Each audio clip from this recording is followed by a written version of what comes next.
Are there going to be significant increases, and this is something else that can add to the to your travel time too, significant increases to security screening on SkyTrain? I know this will be at the venues themselves. Will it extend to transit?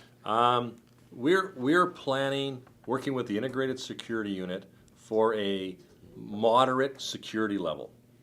So what does that mean, right? So it's something bigger than we are today, which is really low. But we are not expecting to,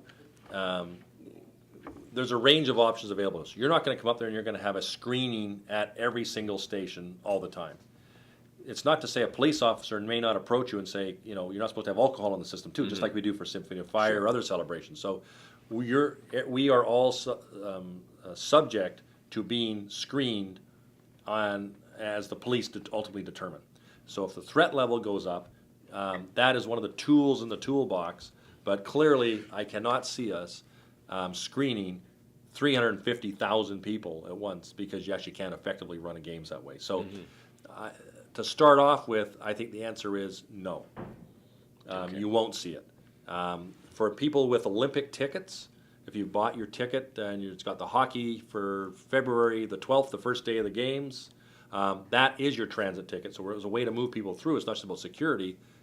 That is your ticket on transit as opposed to you don't know the denomination that you're working with. You don't know the language. Just show them your ticket. Have a great day for that day only. So it's one of the tools. So security will be very much in the background. There'll be a high presence, a high visibility presence of security. And they will, let's just say, refocus based on the behaviors that are being exhibited at the time and or the intelligence and information that's known.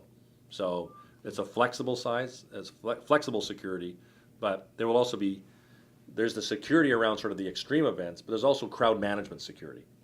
And that's more around keeping people flowing. We'll use barriers, we'll use other kinds of tools and techniques available before you even get into the stations. So we're working very closely right now with the City of Vancouver, my own Olympic team, and VANOC and the Integrated Security Unit and others around that whole crowd management piece of security itself. So it's kind of a different part of security that if something bad happens, what do you do, right? So we do have on the security side, in the case of unfortunate circumstances, things like that, unfortunately can happen, suicides or other things. Yeah. We are working on protocols to help keep the trains moving because of the significance of crowd management can cause a security incident if things are backing up. Yeah. So it's how do you keep resilient and keep it moving? And that's a page right out of London, even in the extreme situation of the London bombing. Yeah. So keep them moving. Just like if any of your listeners have been to Disneyland, they're masters at keeping traffic moving, and you actually feel good. Well, as long as you're moving a bit, don't minimize the crowding and standing.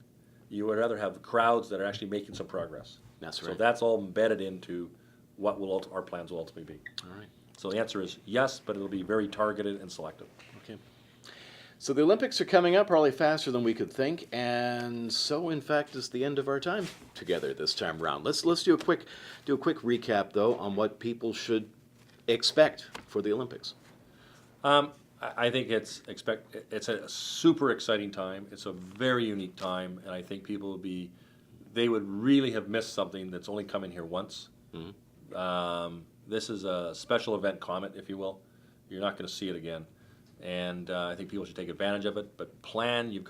Everyone's got a huge role in this. It's not just the transit agency or VANOC.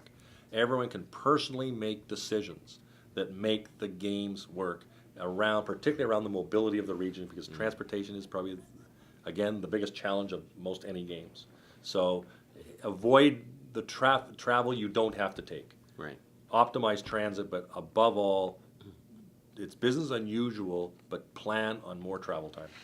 Build in more travel time to that wherever you're going, whether you're going to an event or going to work or whatever. Reduce the amount of private vehicle use and look for other ways of doing it. And ride share, whatever those things are. Exactly. Right? And expect that the trade-off is going to be a really great time.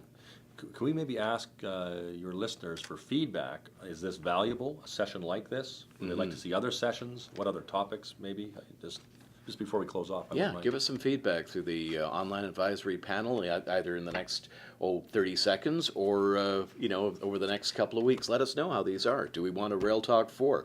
I think this one was very instructive, and I hope that people, whether they're watching us on YouTube or picking us up live right now, are getting something out of this. Okay. So yeah, just we're doing this not for us, but for you. So we want to make sure there's value. If there's things you'd rather have that we're not doing, other topics, again, it's we want to talk. Part of the conversation is straight talk, no frills. Let's get at what the real issues are out there. All right. So I like the feedback. Thank you. Doug, thank you. You're welcome. All right. And thanks to all of you for taking part in this, and we will see you again soon on next Rail Talk.